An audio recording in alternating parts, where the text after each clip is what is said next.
Article 1498. When the sale is made through a public instrument, the execution thereof shall be equivalent to the delivery of the thing which is the object of the contract. If, from the deed, the contract does not appear or cannot clearly be inferred. With regard to movable property, its delivery may also be made by the delivery of the keys of the place or depository where it is stored or kept. So dito sa Article 1498, pinag-uusapan natin ay two kinds of delivery. Itong first paragraph, andito yung legal delivery, and yung second paragraph, andito yung symbolic delivery. So pag-usapan muna natin yung second paragraph.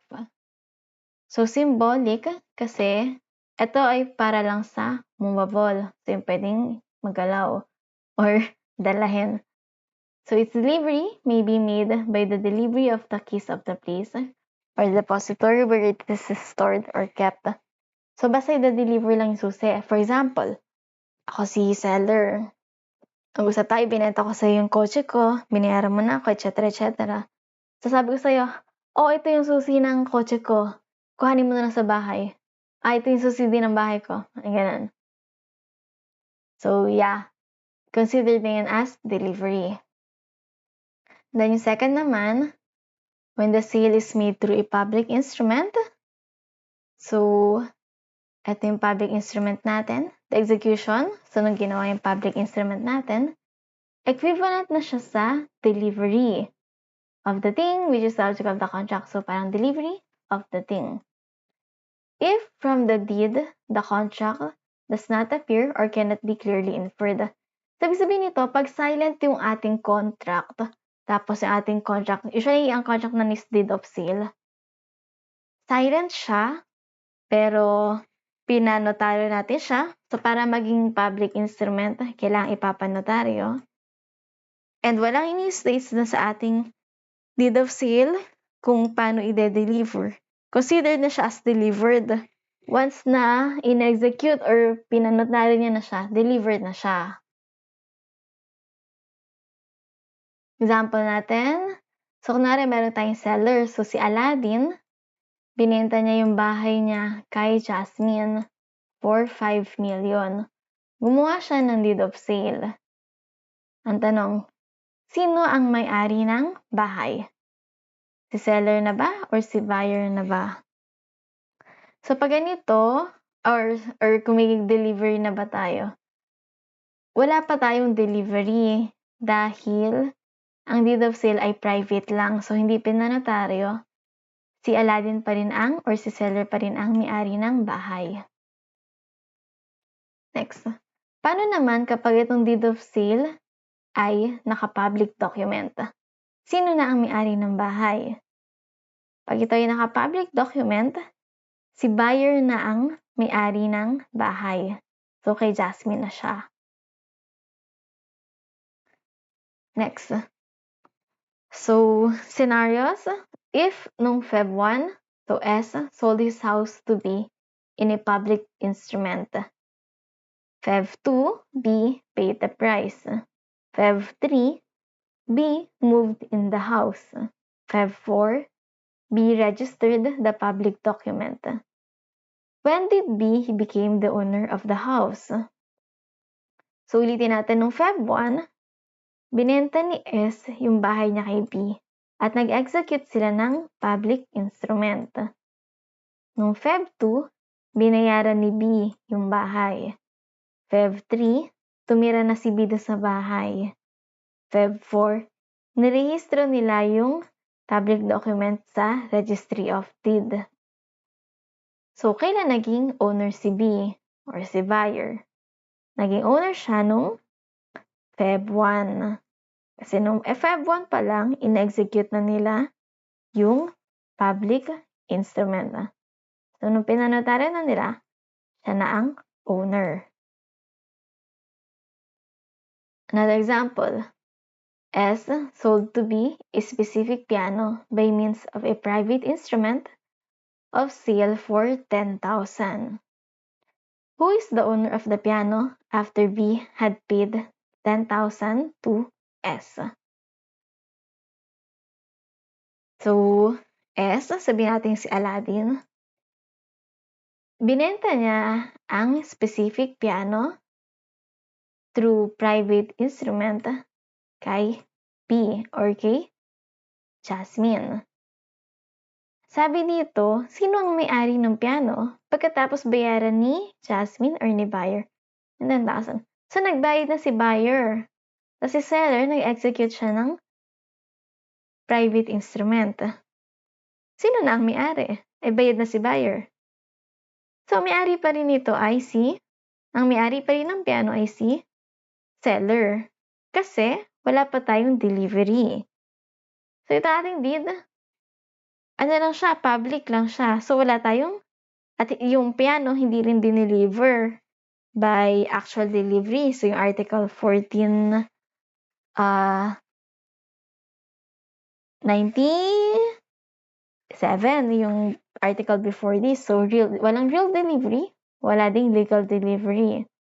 So, si seller pa rin ang may-ari. Next. So, S sold his car to B for 1 million. Payment to be made 10 days after delivery to B, or buyer. S delivered the car to B on the same day. 5 days after delivery, the car was destroyed by fire. With no fault of B. Is B still legally obligated to pay the purchase price? So, ang nangyari, sabi natin sa ating seller ay si Aladdin. So, S or si Aladdin sold his car to B. Binenta niya yung kotse niya kay Jasmine for 1 million. Payment to be made 10 days after delivery to B. So, mangyayari, and then S delivered the car to B on the same day. So, day 1, dineliver na ni seller or ni Aladdin kay Jasmine yung car. So, yung kotse na kay Jasmine na. Payment, wala pa ha. Yung payment, 10 days after. Pero, 5 days after delivery, the car was destroyed by fire. So, nasunog na yung kotse, wala ng kotse. With no fault of B. Ang tanong, kailangan pa bang bayaran ni buyer or ni Jasmine yung kotse? Or si seller?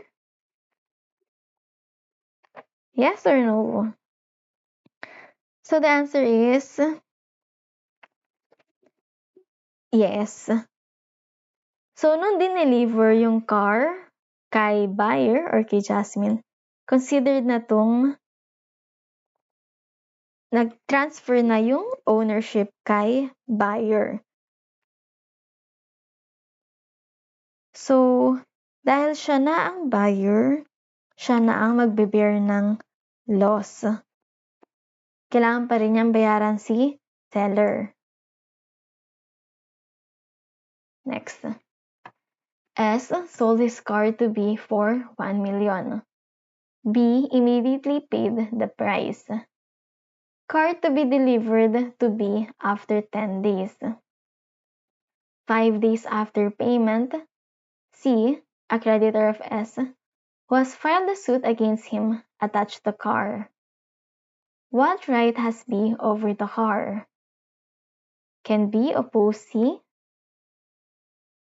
So, nangyari, S or C, seller, so si Aladdin, sold this car to B for 1 million. So, binenta niya kay Jasmine yung kotse niya by 1 million. B immediately paid the price. So, dahil tiwala siya, binayaran na niya si seller. So, itong pera na kay seller na ha, kay Aladdin. Car to be delivered after 10 days. So, sabi niya, ito yung bayad ko, sige, deliver mo na lang yung kotse after 10 days. Pero, 5 days pa lang after payment, si Genie, a creditor of S, so si seller may utang kay Genie. Hindi siya nakapagbayad. So, nag-file ito ng lawsuit kay seller at nakakuha siya ng para sa attachment ng car or lien dun sa car.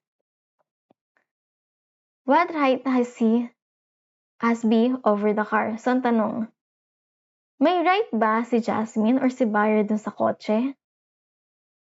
Kasi nagbayad na siya eh. The answer is wala. Walang real right si buyer or si Jasmine dun sa kotse dahil wala pang delivery. So in this case, si seller pa rin ang owner ng car, and dahil siya ang seller at siya ang owner, pwede pa rin i-attach ni or kuhanin ni creditor yung kotse. Can be opposed si hindi. Dahil hindi siyang owner ng car, wala siyang say. Kahit na nagbayad siya.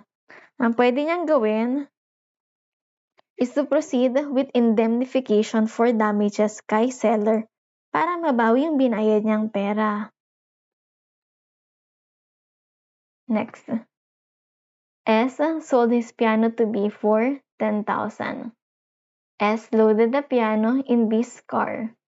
B went home to get cash. Before B returned, T appeared and claims ownership of the piano, exhibiting a document signed by B selling the piano to T. S rejects the claim of T, alleging that he, or seller, is still the owner of the piano. Who owns the piano? So, sample ulit natin. So, ang nangyari, binenta ni Aladdin yung kanyang piano kay Jasmine.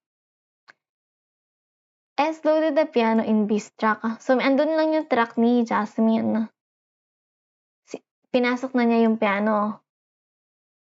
Si Jasmine umuwi. So, magkatabi pa rin sila nung truck. Umuwi si Jasmine, sabi niya, oh, uwi lang ako, wala akong pera. So, habang nag-aantay si Aladdin kasama nung truck, maya-maya dumating si Snow White. Sabi niya, oh, kuhanin ko na yung piano, ako nang may-ari nan. Ito, oh, binenta na sa akin ni Jasmine yung piano. Sabi naman ni Aladdin, hindi. Ako pa rin ang may-ari ng piano na to. Hindi mo pwedeng kuhanin yung piano. Ang tanong, sino ba talaga ang may-ari ng piano? Mind you, hindi pa nagbabayad si Jasmine, pero binenta na niya yung piano. So, I think nagbayaran na tong dalawa. Masyadong madaya to. So, ang answer ay si seller pa rin ang may-ari ng piano. Kasi, in the contract of sale, the owner remains to sell. The owner remains the owner until the purchase price is fully paid.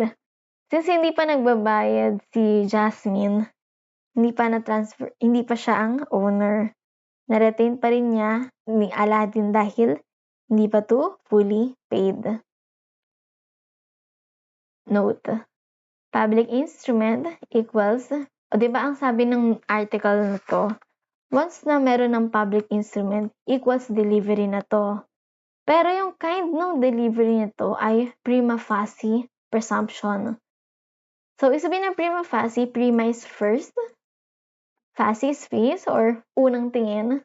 So, sa unang tingin, may presumption na tayo na may delivery na. Pero, if may legal impediment or may legal something, walang delivery. Kahit na meron kang notaryo na, kahit meron kang sale na notarized, wala pa rin delivery. For example, S borrowed from C 1 million. To secure the loan, S mortgaged his house to C. The mortgage is duly recorded. Then, without the consent of C, S, seller sold his and delivered the house to buyer, and the latter took possession of the house. What is the effect of the delivery to buyer? So, ang nangyari, S borrowed from C 1 million. So, si Aladdin, humiram siya kay Genie ng 1 million. Tapos, minortgage niya yung kanyang kotse. To secure the loan, S mortgaged his house to C. Sorry, house pala. So, para ma-secure niya or makautang siya, minortgage niya yung kanyang bahay. Tapos, without the consent ni C, walang kaalam-alam si creditor, binenta na pala ni Aladdin yung bahay kay Jasmine. Tas si Jasmine, tumira na siya dun sa bahay. Ngayon, anong effect nung delivery nung bahay kay Jasmine or kay buyer? So, yung delivery nung bahay at yung taking of possession, tumira na siya sa bahay, ay nagte-transfer na ng ownership kay Jasmine. So, siya na ang owner ngayon. Pero, subject to the mortgage credit of Genie. So, ang mangyayari, kapag si Aladdin hindi nakabayad kay Genie, yung ownership nito, nung bahay, kayang i-repossess ito ni Genie. Pero medyo complicated nitong, medyo outside na siya.